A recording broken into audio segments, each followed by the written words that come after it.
We had no idea you were right here. We just suddenly were in this room, and So I have none of my questions that I had prepared. And if someone could get my questions. Do you want me to find them for you? Hold on. Where are they? No, Ari! Hi! What's up, guys? You just watched my favorite... I can't leave you alone. It's okay. Here we go. Okay, here we go. You guys just watched my favorite movie. Thank you, Dean. Ladies and gentlemen, Billie Eilish, thank you for doing that. It means so much to me, thank you. I love you so much. I love you so much. My team was like, who would be a cool person to do this? Who's your dream person? I was like, Billie Eilish. She's not going to say yes. She's too busy, she's too fabulous, it's too much. But she said yes, and I was like, oh shit, now I'm so nervous. I was like, this is so exciting. Thank you for doing this. I appreciate you so much. No, this is crazy. I love this girl so much, and I love this movie so much, and I love you. And I still use the my like YouTube channel that I have all my like music videos on and stuff, like the Billie Eilish YouTube channel. It has been my channel, my personal channel, since I was about like 11, and I was just in the car telling my mom that you can find, you know, there's like old interviews of you from like 2014. Oh God. And I Billie Eilish comments like, I'm Team Ari. There's like many that makes me so happy. I didn't realize that they were still up, but there's many things where I commented like, God, I just love Ariana so much. And I used to call you Ari to my brother, and he'd be like, don't call her Ari, you don't know her. So anyway, That makes me so I'm really excited. And isn't this movie so amazing? So anyway, I'm gonna ask a few questions, which is not normal for me. I'm not usually on this side of it. It's so exciting that you said yes to this. I still can't believe she said yes to doing this. I'm so excited. Oh my God. Okay, let me shut up. Okay. Where do I start? Okay, well, first of all, this movie's amazing. You're so amazing. I've seen it like 3 times. I listen to it before my shows, and it is awesome, and I love it so much. My first question would be, you're like a diehard Wicked fan, and I've known this about you as a fan for like years, and you've been talking about this for years. Sorry, like I know too much about you. But, and that's my dad, by the way. I heard you were seeing the movie and I got so emotional. Sorry, I'm so excited. I'm nervous, okay. But my question is like, you're such a diehard, and I feel like you know the play so well, and you know the music so well, and I feel like I just wanted to know, like, going into it, what were things for you that were like totally non-negotiable, that, you know, you were like, I'm not gonna do it unless it's exactly like the play in this way. Like, what were things that just you were very particular about? Was there anything? Well, I do feel like, in a way, like the nerdy Oz historian that worked on the movie, like I felt like a protective nerd, like the gatekeeping fangirl in the room. And I'm somewhat of a purist when it comes to making musical changes, especially. You know, it has to have an emotional attachment or some sort of, you know, believable intention behind it. So there was a, this is just one example, you know, I wanted to protect it as much as possible and protect Glinda as much as possible. It felt like my job.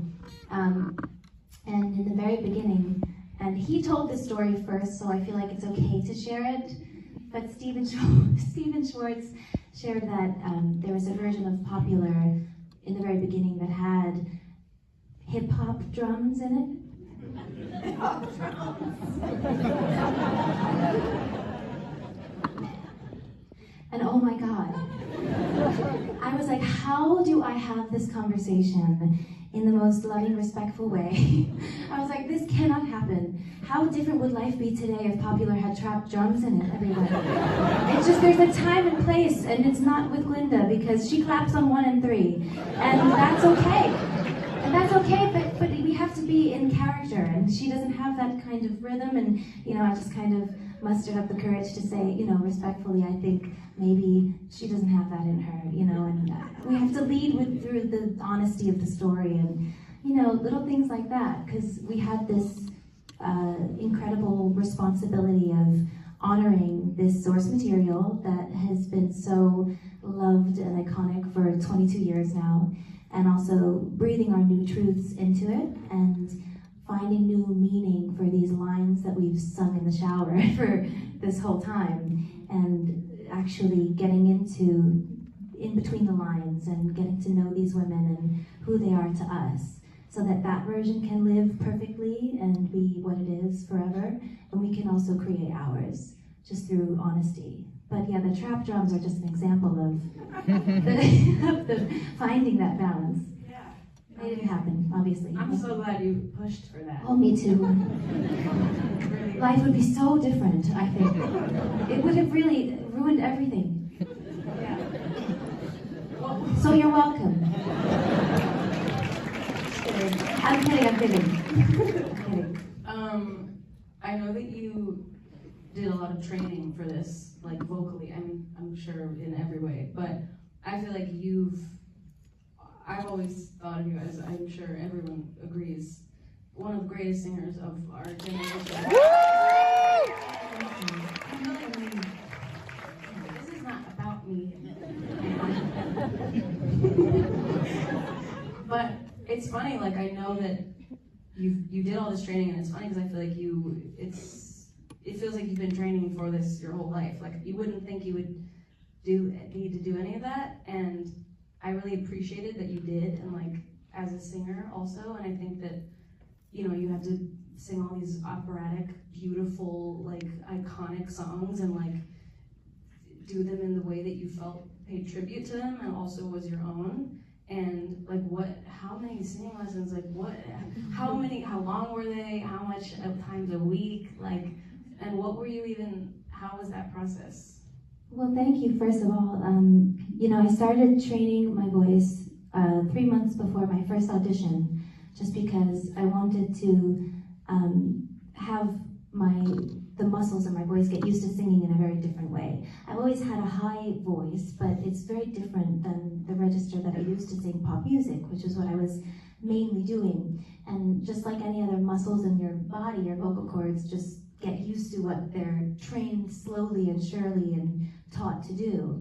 And you know, when I'm singing pop, I'm usually using my mix and my belt or whistles, but like a little bit of falsetto in between, but Glinda lives in that falsetto. Yeah. So it's just kind of spending a lot more time there, and then training your vowels and your consonants and your vibrato to act differently. And you know, that's such a pivotal piece of the puzzle when it comes to Glinda, is that like coloratura, authentic, operatic, soprano style of singing. So it was very important to have it be healthy and warm, and it took a lot of work. It's really interesting. I was on a long flight the other day, and my vocal coach, Eric Vitro, who's amazing. Yes, Eric Vitro.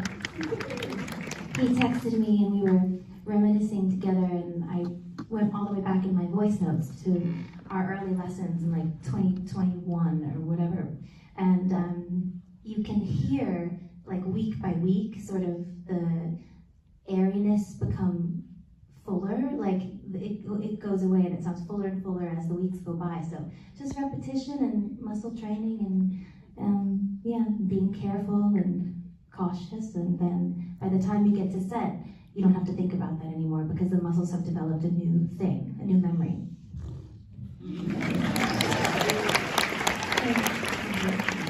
What was that audition process like? Oh my God. What the hell was that? It was crazy. It was very long. It was a 3-month process, and I just was so excited that they were going to take a chance to see me, because I didn't know if they would be able to trust that I, you know, should even be in the room for something like that, because I knew it was required of Glinda. So I was excited to have the chance to audition. So like I said, I was working towards my first audition for 3 months. I was training with Eric Vitro and Nancy Banks, my acting coach, every day, and she's amazing. I love her so much. But you know, I went in for my first audition, and I think at the time they weren't sure what, you know, part I would sing or be right for, so they did have me sing 4 songs. They had me sing No One Mourns the Wicked, Popular, The Wizard and I, and Defying Gravity. And But I was in all pink. It was obvious. No one was hiding anything. I just think that, you know, they were very thorough, so they had me do all of those multiple times. And then I had my callback, which had scenes, and we did dialogue and more Glinda songs. That was just for Glinda at that point. It was clear, it was obvious at that point. So we did No One Mourns the Wicked again, and Popular, and Thank Goodness, and the scenes that lead up to Thank Goodness and that, you know, are after. And it was really exciting because, you know, I remember Tiffany from Bernie Telsey Casting had her, had her little COVID mask on.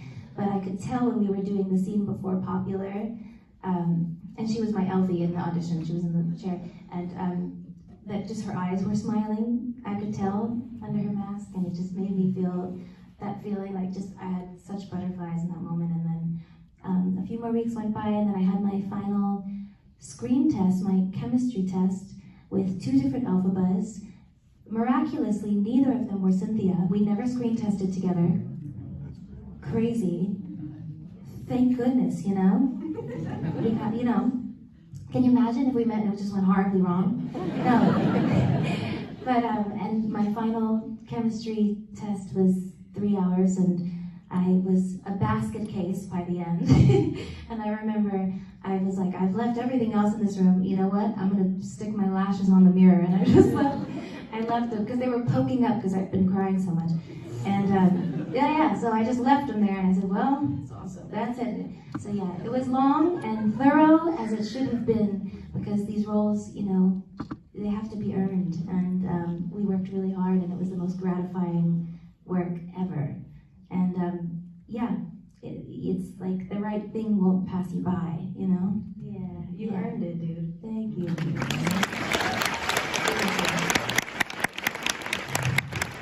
Sorry that was so long. We want it. I was like, went all the way back to my date of birth, just sorry, so sorry. I was wondering about like continuity, because I know you sang live, which by the way is fucking crazy. And I didn't know that. And I got into an argument before I'd seen the movie, before anything, because I saw the trailer and I was like, how can they, somebody said like they're singing live, and I was like, what are you talking about? There's just absolutely no way that they're singing live.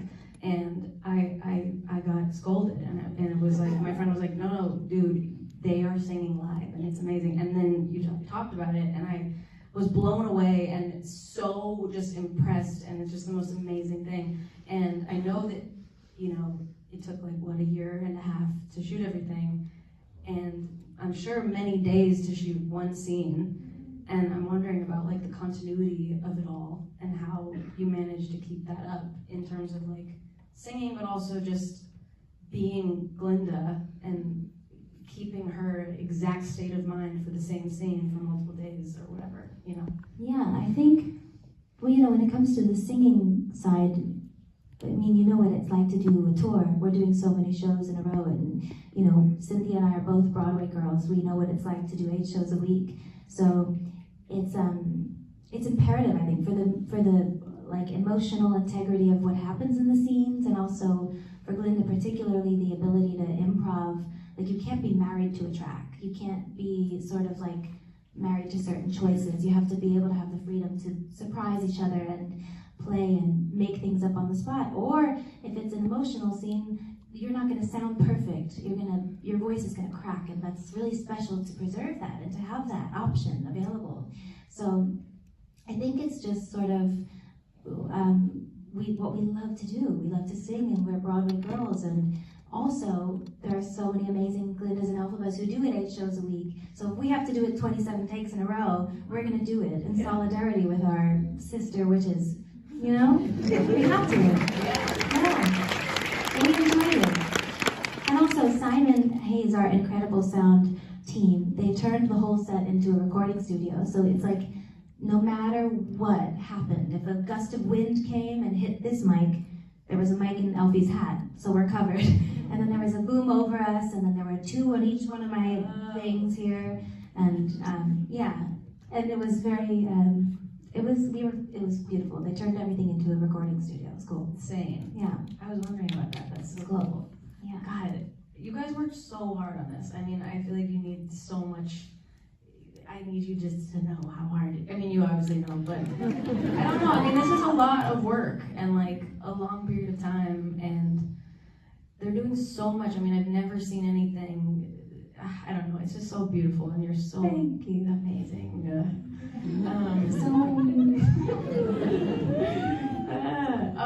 How did you prepare for Glenda's like emotional transformation of being this version of herself and then changing? And was there anything that you kind of, I don't know. Yeah, I guess I just said it. Okay. There's a question. I think, Glinda seems one way on the surface, but the only way any of that, fluffy comedy or like frivolousness can actually work and land is if it's based on something real and honest and painful and truthful underneath, so it's about just getting to know her through and through. Why is she this person who depends so much on external validation and it means so much to her to be liked, and like why is she so afraid of being in the middle of that circle in the Oscars ballroom the way Alphabet is in that moment? It's like that's her biggest fear until it isn't, and she's challenged and invited by Alphabet to change, to become better. Just sort of getting to know her through and through so that we're not playing jokes or just hitting our marks and saying what's there. It's like it can feel so real and it can feel lived in when you get to know her like a friend. And then all of a sudden you're like, where the hell does she end and I begin? And it just gets, the more you dig in that way and do your homework, it gets to feel that real, It's amazing. John and Chu. Jonathan Chu. How was he to collaborate? And what was it like working with him? And did you feel like a freedom to explore different things? And how was that process? He is the most extraordinary human being in the entire world. Like obviously he's the most brilliant visionary, director, leader. All of this starts with him. He's the one who picks up the phone and says, we have to plant 9 million tulips because we're going to be able to feel the difference. It's true, we're going to build these practical sets. We have to do it because it's going to make a difference. Yeah. And he is responsible for building this world and making it what it is. Of course, everyone is an extension of him. Paul Tazwell, our incredible costume designer, Nathan Crowley, our set designer, Paco, our effects team. Every single person is, it starts with John, he's the leader and he fights those fights so that we can create, And aside from that, he's just the most incredible human being in the entire world. This man is kind and thoughtful in a way that is just so incredible. He treats every single person, every essay, every dancer, like they're number one on the call sheet. If anyone has an injury, if anyone is sore, if anyone's hungry, if anyone's feeling anything, we're gonna wait, we're gonna figure it out. And he's just such a caretaker. And I think the way he sets the tone and leads a set and creates this environment allows for people to perform their best and their most vulnerable and feel playful and feel free to take risks and do crazy shit from the chandelier. It's really palpable the way that he cares, and it's woven throughout every single piece of this film and every second of the experience. And he's also so funny because he's so meticulous. He'll plan, he'll have a whole second by second storyboarded thing of what exactly the scene's gonna be. And we'll film that version, we'll get that version, but then he'll also completely throw it away and be like, great, what would Glinda do? Just do whatever. So it's that kindness and that curiosity and that eagerness, like he's still a student, that I think makes him so special, but mostly just his warmth in his heart is incredible. It was 160 plus days shoot, not even including rehearsals, and I never saw this man fazed by any issue that came up. So cool. It's good. Amazing. He also made such an amazing film. It's beyond. It's so hard to, it's hard to make something good, and it's also hard to make something that wasn't even yours good. Do you know what I'm saying? Like, something that was is so amazing, and it's this franchise that everybody loves, and you know, to make I feel like movies that were something else, it's so hard to make them good, and he absolutely Terrifying. Yeah, killed it. He murdered it.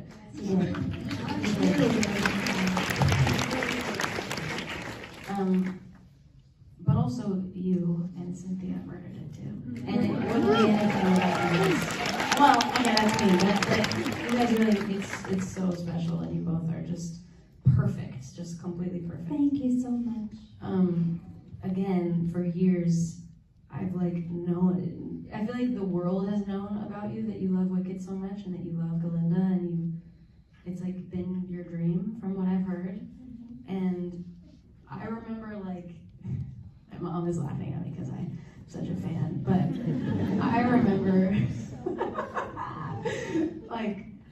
finding out that you got the job through the internet, and I was like, fuck yeah. I was like, that's so sick. She's wanted up for sale. I didn't even know you then at all.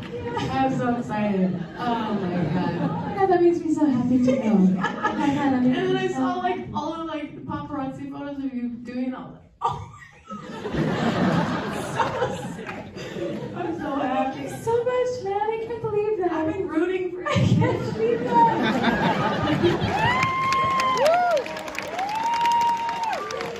Okay, a few questions and we're done. I love you so much. I really do. This is so much fun. I'm very content. Okay. A few more songs, and then we go because we're only allowed a few more songs. Songs? Did I say songs?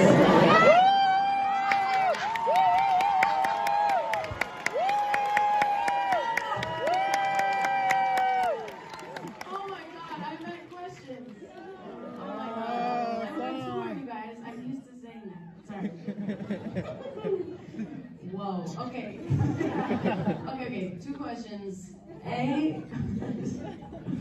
We do need to do that, though. We do need to do that. She has shows. She's saving. We're good. We're vocal resting for now. That's true. Oh God. I would love to do that. Me too. Anyway. Do it now. Do it now. Guys. Okay, sing. But in terms of songs, or in addition, I don't know. So flustered.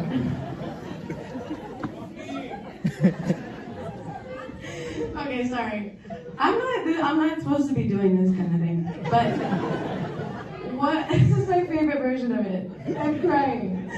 What was the hardest song to sing for you? The hardest and also my favorite. That was my other question. Oh. What were you most looking forward to singing? I would say No One Mourns the Wicked. Yeah. It was the one I trained the hardest for, that I was most excited for, and also it just carries so much, and I think it's such an important song for just as it represents who she is.